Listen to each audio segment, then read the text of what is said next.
in the way right here. Right below us, Mahavlich comes off the bench for Canadians, and that'll draw a little fire, as we have more than the required amount of players on the ice from both teams. Now here's Lapointe and Cashman going at it at center, and Cashman can really throw them.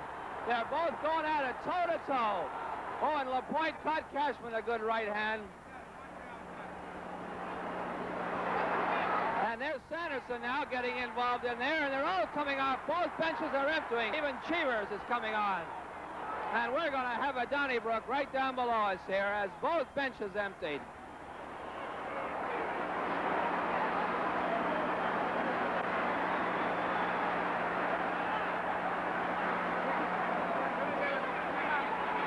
Dan Kenny and John Forrestal clearing the entire bench of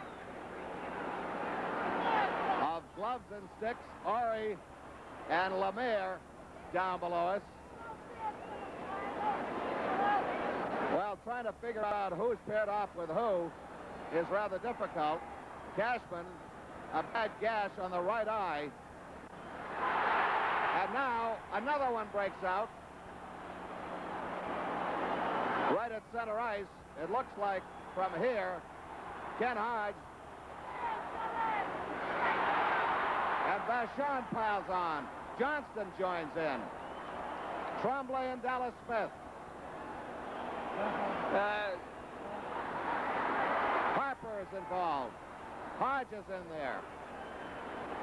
Cashman's got a very bad gash over his right eye, but he wants to get involved in somebody here. A good left hand by Cashman. Bailey's taking on two men. LaRose and McKenzie right down below us. I think it was Vachon that Cashman really clocked. And now Sanderson on the Montreal bench area as the Boston police step in. Fans getting involved. The player, I believe, is Phil Roberto.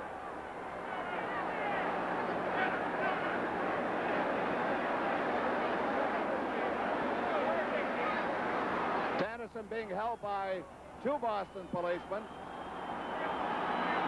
Right down below us at the Montreal bench area. There's Derek Sanderson right there. I think we ought to call in Don Dumpy, John.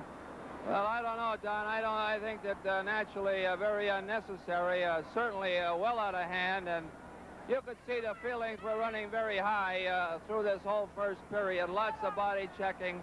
There was a lot of stick work going on, slashing people's feet, and very unnecessary. I don't know if you could say actually let the game get out of hand. There are those who say that this is the wildest fight that's ever erupted at Boston Garden. As you can see now, that's Phil Roberto, who strangely enough is the fellow that Derek Sanderson was fighting with on the ice and then in the Montreal bench area. The two of them, ironically enough, grew up together in Niagara Falls and have been good buddies for a long time. It does kind of swell over into the area of the fans. One fan caught a pretty good one that sent him down. Out of this whole thing came a total of 32 minutes of penalties. The two that were given to Dallas Smith for tripping, which started the whole thing off, and then there were 3 5-minute penalties on each side, 3 to Boston and 3 to Montreal. Let's go back now to Don Earl and John Pearson for more description of the Rumble. Most of the Canadians, and he's trying to break it up, but he's getting some rough treatment down there. And they're finally getting the players back on the ice. But I don't know how Ashley's ever going to make head or tail of this thing, because I'm as confused as anybody about Hodge started it really down there and at center ice. But we've got a problem now.